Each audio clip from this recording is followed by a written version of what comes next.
warahmatullahi wabarakatuh. Perkenalkan, nama saya Nurul Azizah, NPM S1D018057 kelas C. Baiklah, di sini saya akan mempresentasikan tugas pembiayaan perusahaan pertanian tentang modal perusahaan. Jenis-jenis modal dibedakan menjadi dua. Yang pertama, modal asing, dan yang kedua, modal sendiri. Modal asing adalah modal yang berasal dari luar perusahaan yang sifatnya sementara, dan bagi perusahaan yang bersangkutan, modal tersebut merupakan utang yang harus dibayar pada saatnya. Modal asing dibedakan menjadi tiga. Yang pertama, utang jangka pendek, yang kedua, utang jangka menengah, dan yang ketiga, utang jangka panjang. Selanjutnya ada utang jangka pendek. Utang jangka pendek adalah utang yang jangka waktunya paling lama 1 tahun. Yang termasuk ke dalam utang jangka pendek yaitu 1. Kredit rekening koran.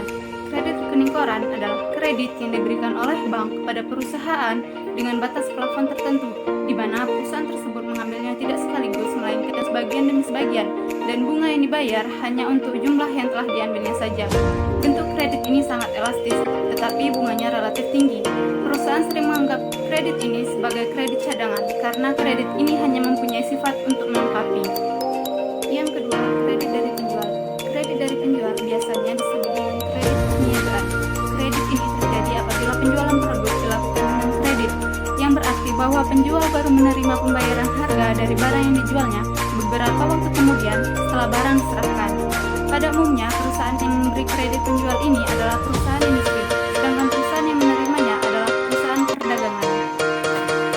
Selanjutnya ada kredit dari pembeli. Kredit dari pembeli adalah kredit yang diberikan oleh perusahaan sebagai pembeli kepada pemasok bahan mentah atau barang-barang lainnya, di mana pembeli membayar harga barang terlebih dahulu dan setelah beberapa waktu barulah pembeli menerima barang yang dibelinya. Selama waktu itu dapat dikatakan pembeli memberikan kredit pembeli kepada penjual atau pemasok tersebut. Pada umumnya, kredit pembeli ini diberikan kepada perusahaan-perusahaan agraria yang menghasilkan bahan dasar, dan kredit ini diberikan oleh perusahaan-perusahaan industri yang mengerjakan hasil agraria tersebut sebagai bahan dasarnya. Yang keempat, ada kredit wesel. Kredit wesel ini terjadi apabila suatu perusahaan mengeluarkan surat pengakuan utang yang berisikan sanggupan untuk membayar sejumlah uang tertentu pada pihak tertentu dan pada saat tertentu, dan setelah ditandatangani, surat tersebut dapat dijual atau diuangkan oleh bank. Yang kedua, ada utang jangka menengah. Utang jangka menengah adalah utang yang jangka waktunya lebih dari 1 tahun dan kurang dari 10 tahun. Yang termasuk utang jangka menengah yaitu 1. Term loan. Term loan adalah kredit usaha dengan umur lebih dari 1 tahun dan kurang dari 10 tahun. Pada umumnya, term loan dibayar kembali dengan angsuran tetap selama periode tertentu. Term loan biasanya diberikan oleh bank dagang, perusahaan asuransi, supplier, atau manufaktur. Selanjutnya ada leasing. Leasing adalah suatu alat atau cara untuk mendapatkan servis dari suatu aktiva tetap yang pada dasarnya adalah sama seperti halnya kalau kita menjual obligasi untuk mendapatkan servis dan hak milik atas aktiva tersebut, dan bedanya pada leasing tidak ada hak milik. Yang ketiga, utang jangka panjang. Utang jangka panjang adalah utang yang jangka waktunya lebih dari 10 tahun. Yang termasuk ke dalam utang jangka panjang adalah 1. Pinjaman obligasi. Pinjaman obligasi adalah pinjaman uang untuk jangka waktu yang panjang, yang mana si debitur mengeluarkan surat pengakuan utang yang mempunyai nominal tertentu dengan didasarkan pada pertimbangan berikut. 1. Jangka waktu pinjaman kredit hendaknya disesuaikan dengan jangka waktu penggunaannya di dalam perusahaan. Yang kedua, jumlah angsuran harus disesuaikan dengan jumlah penyusutan dari aktiva tetap yang akan dibelanjai oleh kredit obligasi tersebut. Selanjutnya ada pinjaman hipotek. Pinjaman hipotek adalah pinjaman jangka panjang di mana pemberi uang diberikan hak hipotek terhadap suatu barang tidak bergerak, supaya bila pihak debitur tidak memenuhi kewajibannya, barang itu dapat dijual dan dari hasil penjualan tersebut dapat digunakan untuk menutupi tagihannya. Modal sendiri. Modal sendiri adalah modal yang berasal dari pemilik perusahaan dan yang tertanam di dalam perusahaan tersebut untuk waktu yang tidak ditentukan. Modal sendiri dibedakan menjadi 3. Yang pertama, modal saham, yang kedua cadangan, dan yang ketiga laba ditahan. Modal saham. Saham adalah tanda bukti pengambilan bagian atau peserta dalam suatu PT. Adapun jenis-jenis dari modal saham yaitu 1. Saham biasa. Saham biasa adalah pemilik saham menerima dividen jika perusahaan memperoleh keuntungan dan tidak memperoleh dividen ketika perusahaan dalam kondisi buruk, serta memiliki hak suara pada rapat umum pemegang saham. Saham prioritas atau saham preferen adalah pemegang saham memperoleh hak istimewa dan pasti dalam pembayaran dividen dibandingkan jenis saham biasa. Hak istimewa tersebut dinyatakan dalam akte pendirian dan sertifikat saham. 1. Hak untuk memperoleh pembagian dividen terlebih dahulu di dalam pembagian laba. 2. Hak untuk menerima pembagian aktiva terlebih dahulu di dalam likuidasi perusahaan. Yang ketiga, hak suara dalam RUPS, pelunasan dividen, pertukaran dengan jenis saham lainnya, dan sebagainya. Selanjutnya ada cadangan. Cadangan di sini dimaksudkan sebagai cadangan yang dibentuk dari keuntungan yang diperoleh perusahaan beberapa waktu yang lampau. Cadangan yang termasuk ke dalam modal sendiri adalah cadangan ekspansi, cadangan modal kerja, cadangan selisih kur, dan cadangan yang menampung hal-hal atau kejadian yang tidak terduga sebelumnya. Sumber modal dibagi menjadi dua. Yang pertama, modal internal. Modal internal adalah modal yang berasal dari semua aktivitas atau kegiatan usaha yang dijalankan perusahaan untuk menghasilkan keuntungan, yang termasuk ke dalam modal internal yaitu laba yang ditahan dan penyusutan.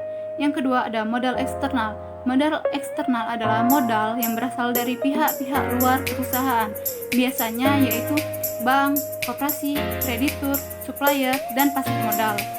Perbedaan modal asing dan modal sendiri. Di dalam modal asing, modal yang terutama memperhatikan kepada kepentingan sendiri, yaitu kepentingan kreditur. Yang kedua, modal yang tidak mempunyai pengaruh terhadap penyelenggaraan perusahaan. Yang ketiga, modal dengan beban bunga yang tetap tanpa memandang keuntungan ataupun kerugian. Yang keempat, modal yang hanya sementara turut bekerja sama di dalam perusahaan. Yang kelima, modal yang sangat dijamin. Sedangkan di dalam modal sendiri, yaitu modal terutama tertarik dan berkepentingan kepada kelancaran dan keselamatan perusahaan.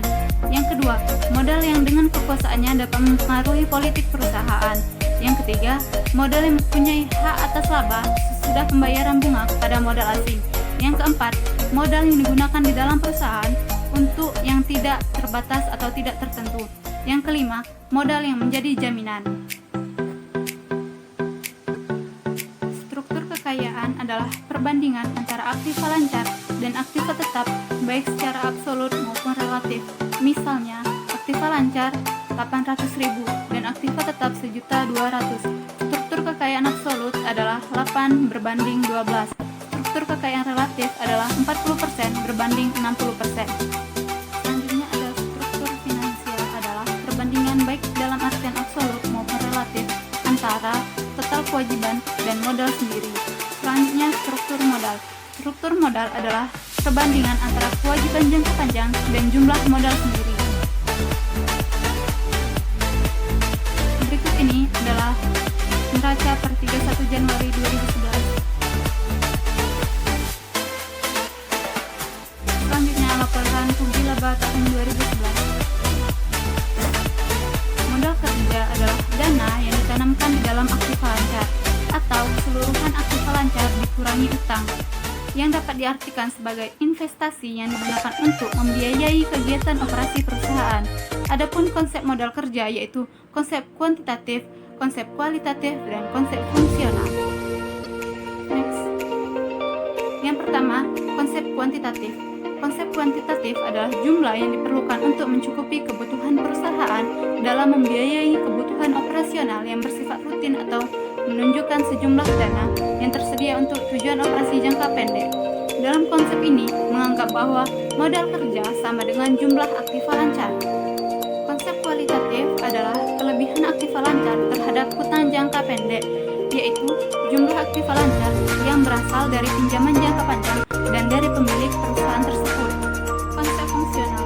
Konsep fungsional adalah konsep yang menitikberatkan pada fungsi dari dana yang dimiliki dalam rangka menghasilkan pendapatan atau keuntungan dari usaha pokok perusahaan tersebut. Semua dana yang dimiliki perusahaan pada dasarnya digunakan untuk menghasilkan pendapatan. Akan tetapi, tidak semua dana itu dapat menghasilkan laba di periode ini. Itulah tadi penjelasan dari saya, kurang dan lebih saya mohon maaf. Wassalamualaikum warahmatullahi wabarakatuh.